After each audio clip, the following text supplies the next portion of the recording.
Is this about? Is it good? Don't tell me, oh, here's the intro. The gas station business. This kind of happening in the industry, and is there really value of buying a gas station nowadays, right? Yeah, we're amidst obviously the shift to EV, and we need to get there eventually. Everyone needs to translate over to EV by 2035. Right.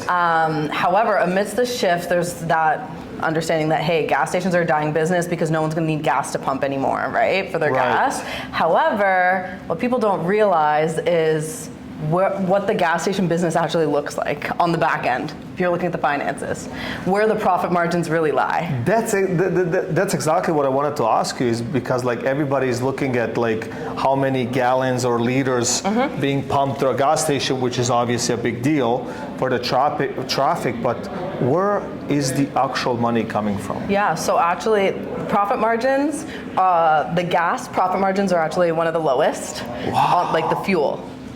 It's one of the lowest. Wow. Like it's somewhere in and around like on average about 7 cents. 7 cents per liter, yeah. Per liter. Yeah, or gallon, is it? Liter. No, we were liters in Canada.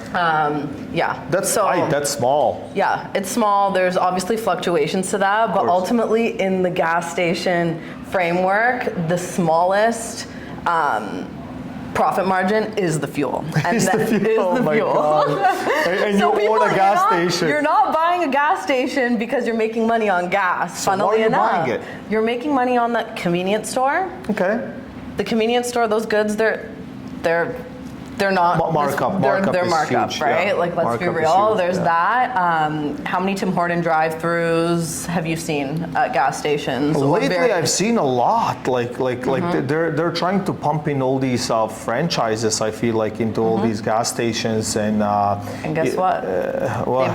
They pay a pretty penny in rent to put themselves there because of the traffic that's coming from the gas station. Gas station. Yeah, from the gas station, and usually gas stations are located in a high traffic area. Otherwise, you wouldn't buy that location for a gas station. Course. You would be, it's not very optimal. Exactly. So it's a high vehicle traffic area. So high vehicle traffic means lots of people looking to go through drive-thrus too. So on that basis, on top of the fact that you get the drive-through traffic as well. So they pay a pretty penny, so you get rent from them, and the expenses on that, like them as a leasing, is very minimal. It's about 1% of the entire gas station businesses. Yeah, and then there's that. Right. There's the building that sits on the land as well. So there's the building that sits on the land, and there's the actual land value. So essentially, it's the land and the building that really reap some large rewards in terms of holding that gas station. So you're holding a profitable business for a duration of time. You're making money through the rent that you're receiving from a tenant there, the convenience store as well, in addition to the market allowing the building and the land value to appreciate over time as well. So who would think that? Because if you think about it, you're a landlord, you're an owner of an operation or a convenience store. There's land value, so future value, location, and plus you have the ability to outsource to other franchises and all of that stuff to create even more revenue, right? Yeah, or even just you look at certain gas stations, there's lower level gas stations, there's higher level gas stations. Turning gas stations from no-name gas stations to brand name gas stations can also reap a lot of benefit because people are brand aware, brand loyalty, right? So you can reap benefit to do better as a business in that way too. So electric vehicles, how does this now impact or is there a future for gas? It's a disruptor, obviously, to the gasoline industry, nonetheless. And eventually, everyone will have to replace a gasoline vehicle with an electric vehicle, right? However, I do want to bring your attention to the fact that there is an insanely ridiculous lack of infrastructure currently available for EV. And again, they're going to have to pivot and get creative or make partnerships where it makes sense. Because if, say, everyone has a gas-powered car, Sure. going to be replaced with an EV. So just as much as someone needs to go to the gas pump and pump their gas, they also Same. need to go and You need a supercharge, service. You need a supercharge service. their car, 100%. right? So the capacity for it will be there for EV. However, that's where there's value to owning a location that has already been vetted out for vehicles, for high traffic vehicles, people en route, people right off the highway. This location is already primed for that, in the same way someone will need to charge their vehicle.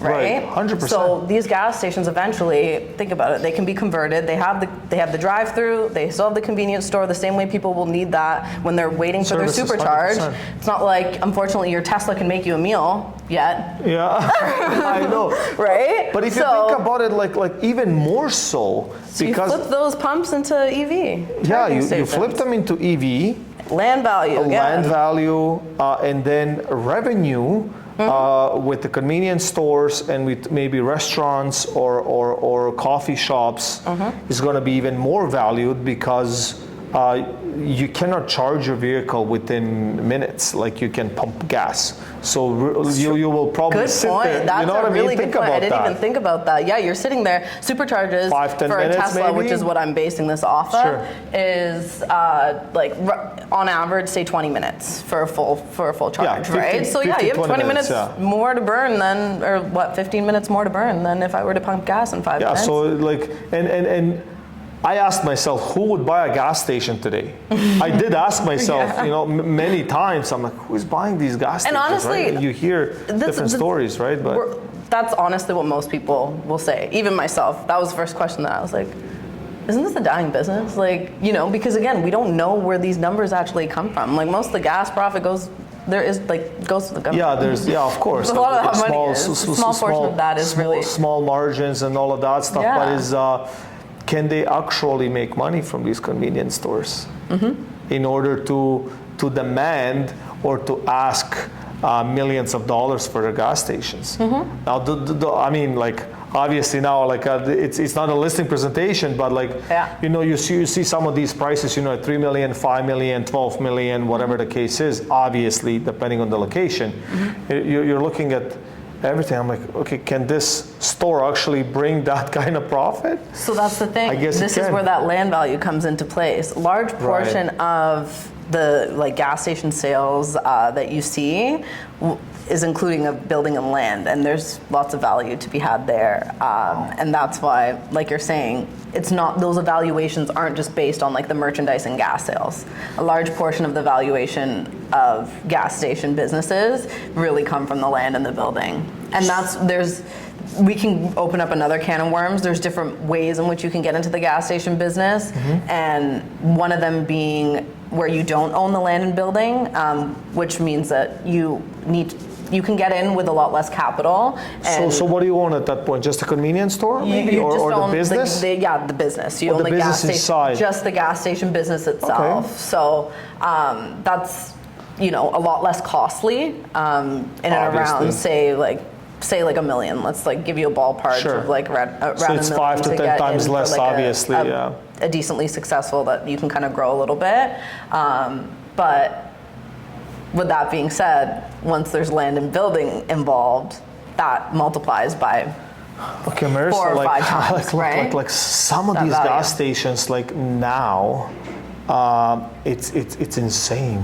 They have it feels like a mall. They have everything on there. Yeah.